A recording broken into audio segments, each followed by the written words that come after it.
High বন্ধুরা, আসসালামু আলাইকুম।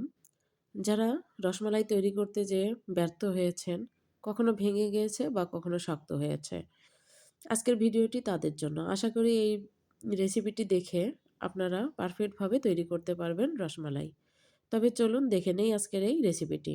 এজন্য আর কথা না বাড়িয়ে চলে গেলাম। এজন্য প্রথমেই আমরা দুধ জাল করে নিব। এখানে আমি ১.৫ কেজি দুধ নিয়েছি। একদম ঘন করে জাল হতে দিয়ে দিলাম। এদিকে আমি শুকনো উপকরণগুলো নিয়ে নিব।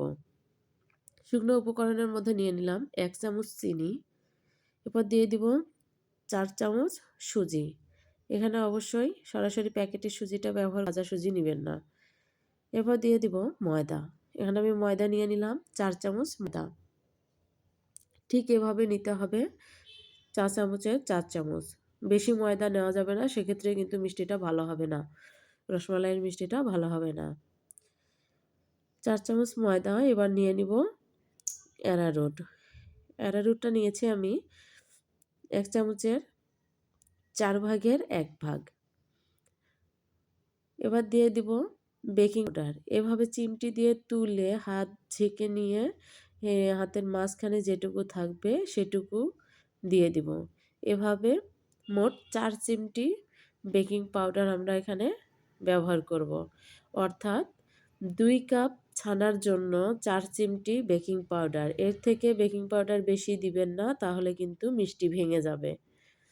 অবশ্যই বেকিং সোডা এখানে ব্যবহার করবেন না, বেকিং পাউডার দিয়েই মিষ্টিটা তৈরি করার চেষ্টা করবেন। এবার আমি ২ চামচ রান্নার তেল দিয়ে এটাকে ভালোভাবে মিশিয়ে নিব। ভালোভাবে মিশিয়ে নিতে হবে যেন বেকিং পাউডারটা সম্পূর্ণ শুকনো উপকরণের ভিতর খুব সুন্দরভাবে মিশে যায়। এরপর নিয়ে নিব ছানা। এখানে আমি ছানা নিয়ে নিয়েছি ২ কাপ।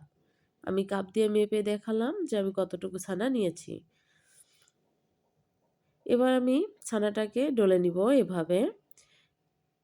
একদম হাতের তালু ৫ টা আঙুল সব সহ ছানাটাকে ডলে নিতে হবে। কখনোই হাতের গোড়ালি দিয়ে ছানাটা ডলে নিতে যাবেন না। এতে করে কিন্তু অ মিষ্টিটা শক্ত হয়ে যেতে পারে। কেননা হাতের তালুর দিয়ে যদি ছানাটা ডলে নেন, সেক্ষেত্রে কিন্তু তেলটা বের হয়ে আসে ছানার ভিতরে, তখন ভালো হয় না। এভাবে আমি হাতের তালুর মধ্যে নিয়ে একটি গোল শেপ দিয়ে নিলাম। দেখলাম যে না, সুন্দরভাবে শেপটা আসতেছে, তখন বুঝে যাবেন যে আপনার ছানাটা পারফেক্টভাবে ডলে নেওয়া হয়ে গেছে।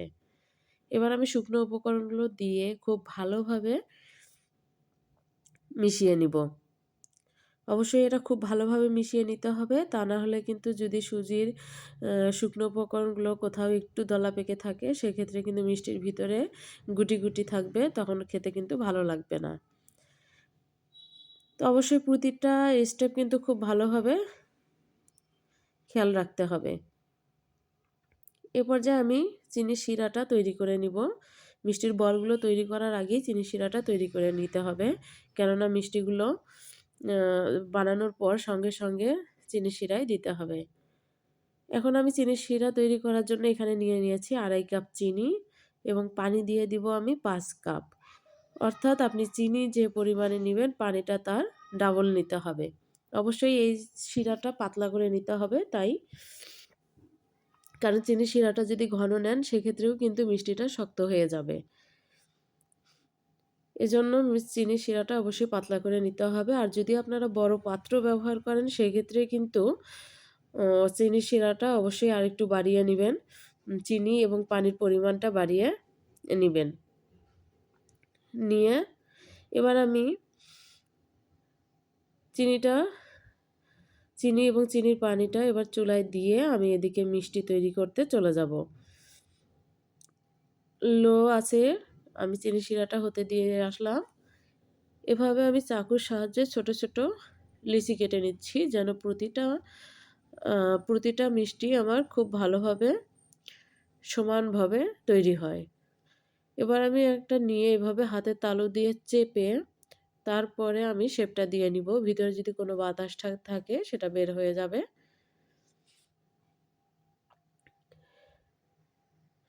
আমি এভাবে লম্বা একটা শেপ দিয়ে নিচ্ছি। আপনারা আপনাদের ইচ্ছামতো শেপটা দিয়ে নিতে পারেন। তাতে কোনো সমস্যা হবে না। মিষ্টি, রসমালাই যেটাই বলেন না কেন, সবই বানানো খুব সহজ, খুব কঠিনও না। শুধু প্রতিটা স্টেপ খুব সুন্দরভাবে ফলো করতে হবে।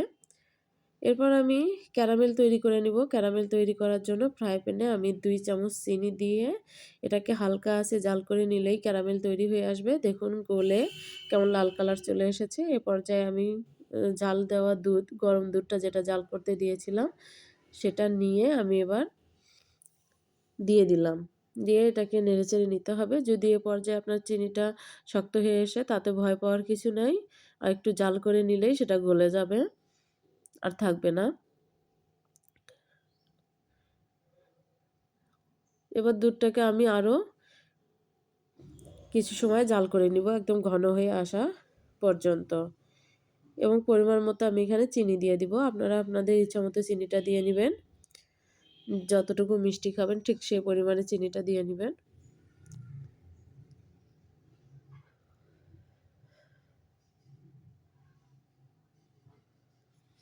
এদিকে আমার মিষ্টির বলগুলো তৈরি করে নেওয়া হয়ে গেছে, ছানার বলগুলো। এদিক পানিটাও ফুটে গেছে। এবার আমি ফুটন্ত পানির ভিতর মিষ্টিগুলো এক এক করে সবগুলো মিষ্টি দিয়ে দিব। মিষ্টিগুলো একবারেই সবগুলো দিয়ে দিতে হবে। আশা করি আজকের এই রেসিপিটি আপনাদের অনেক ভালো লাগবে। যদি ভালো লাগে তো অবশ্যই একটি লাইক করবেন, কমেন্ট করবেন, আর চ্যানেলটিকে সাবস্ক্রাইব করে পাশে থাকবেন। এবার আমি মিষ্টিগুলোকে হাই হিটে রান্না করে নিব। ঢাকনা দিয়ে আমি এটাকে হাই হিটে রান্না করে নিতে হবে। অবশ্যই চুলার জালটা হাই হিটে রাখতে হবে। এবার দেখুন ১০ মিনিট পরে ফিরে এলাম। ১০ মিনিট পরে আমি ঢাকনাটা তুলে আপনাদেরকে দেখাচ্ছি মিষ্টিগুলো কতটা পরিমাণে ফুলে গেছে। এবার আমি হালকা করে মিষ্টিগুলোকে নেড়ে দিব। খুব বেশি করে নাড়া যাবে না, তাহলে কিন্তু ভেঙে যাবে। নেড়ে মিষ্টিগুলোকে ১০ মিনিট জাল করার পর এখানে গরম পানি অ্যাড করতে হবে। আমি মিষ্টিগুলো জাল করেছি ১৮ মিনিট। ১৮ মিনিটের মধ্যে ১০ মিনিট পর আমি পানি দিয়েছি ১ কাপ, এবং আবারও ৫ মিনিট পরে পানি দিয়েছি আরও ১ কাপ। গরম পানি এখানে ব্যবহার করতে হবে। অবশ্যই আপনারা আরেকটি চুলায় গরম পানি বসিয়ে দিবেন। আমার মিষ্টিগুলো দেখুন। এবার আমি আবারও গরম পানি দিয়ে এভাবে ঝাঁকিয়ে নিয়ে জাল করে নিব। এবার আমি আমার মিষ্টিগুলো হয়েছে কিনা তা দেখার জন্য আমি এখান থেকে একটা মিষ্টি নিয়ে ঠান্ডা পানির ভিতর দিয়ে দেখব। যদি মিষ্টিটা পানির ভিতর নিচে পড়ে যায় তাহলে বুঝে নিব যে আমাদের মিষ্টিটা পারফেক্টভাবে সিদ্ধ হয়ে গেছে। দেখুন পানির ভিতর পড়ে গেছে, তার মানে আমাদের মিষ্টিটা পারফেক্টভাবে সিদ্ধ হয়ে গেছে। আর এদিকে কিন্তু ফ্রাই প্যানেও বোঝা যাচ্ছে যে মিষ্টিটা দেখুন নিচে রস খেয়ে একদম নিচে পড়ে গেছে। তার মানে মিষ্টিটা কিন্তু আমাদের পারফেক্টভাবে হয়ে গেছে। এখন আমি এটাকে এখান থেকে আলতো করে তুলে দুধের মধ্যে দিয়ে দিব। অবশ্যই এখানে সাবধানতার সাথে এটা উঠাইতে হবে, তা না হলে কিন্তু ভেঙে যাবে। আশা করি আমার এই রেসিপির প্রতিটা টিপস যদি ফলো করে আপনারা মিষ্টি তৈরি করতে চান তো অবশ্যই পারফেক্টভাবে তৈরি করতে পারবেন। আর যদি আপনাদের এই রেসিপিটি একটুও ভালো লেগে থাকে তো অবশ্যই একটি লাইক করবেন। আপনাদের একটি লাইক আমার পরবর্তী ভিডিও তৈরি করতে প্রচুর উৎসাহিত করে। তো অবশ্যই একটি লাইক করবেন। এবার আমি দুধের ভিতর দিয়ে আবারও জাল করে নিব ৬ থেকে ৭ মিনিটের মতো। এর থেকে বেশি আর জাল করতে হবে না। ৫-৬ মিনিটের মতো জাল করলেই হবে। এবার জাল করা হয়ে গেছে, আমি আপনাদেরকে নামিয়ে দেখাচ্ছি। আমি গরম অবস্থায় নামাচ্ছি, তাই কালারটা খুব ভালোভাবে আসেনি। কিছুক্ষণ রেখে দিলে ৬-৭ ঘন্টা রেখে দিলেই কিন্তু কালারটা একদম পারফেক্টভাবে চলে আসবে। আশা করি আজকের এই রেসিপিটি আপনাদের অনেক উপকারে আসবে। যারা এতক্ষণ সময় ধৈর্য সহকারে আমার এই পুরো ভিডিওটি দেখেছেন, তাদেরকে জানাই আমার অন্তর থেকে অনেক অনেক ভালোবাসা এবং ধন্যবাদ। আশা করি আপনারা পাশে থাকবেন, ভালোবাসবেন, ভালো থাকবেন, ভালো রাখবেন, লাইক করবেন, কমেন্ট করবেন, সাবস্ক্রাইব করবেন।